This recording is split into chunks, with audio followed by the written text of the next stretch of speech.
السلام عليكم ورحمة الله وبركاته. أحبتي الكرام، أهلا بكم في قناتكم قناة شهد الكلام. أنا عايز أتكلم النهاردة في موضوع حساس جدا جدا جدا.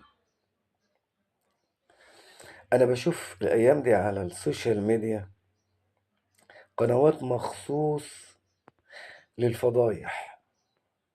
أيوة، أنا بسميها كده فضايح. مفيش حاجة اسمها إن إحنا بنقول كده عشان نعلم الناس ومش نعلم الناس ونحذر الناس.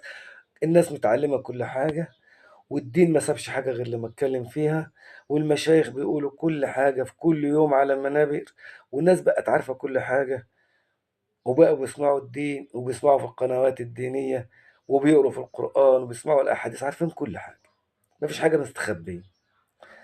بس انتوا بتدوروا على الترند وبتدوروا على الفلوس وبتدوروا ازاي تكسبوا من وراء أعراض الناس. يعني احنا في مجتمعنا، يعني مثلا ما بقيناش مسلمين.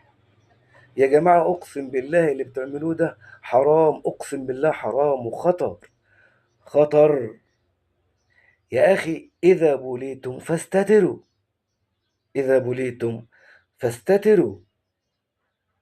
يعني إيه اما كل يوم يطلع مئات بل آلاف الفيديوهات بيتكلموا عن زنا المحارم والزوجة قتلت زوجها والزوج قتل زوجته، أخوه وواحد خان أخوه إيه ده إيه ده إيه ده إيه ده إيه ده؟ ليه ده كله؟ ليه؟ قال ربنا يا اخي ما امرش ده امر بالستر، ما امرش بالفضايح دي.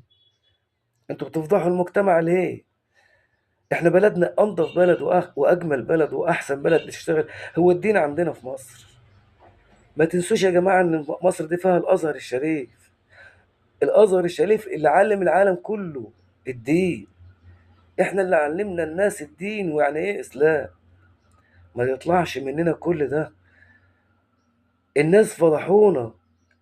والله نسمع فيديوهات من البلاد العربية والدول ديت بيتكلموا علينا وحش قوي، وبقينا مفضوحين. احنا بنفضح نفسنا بنفسنا.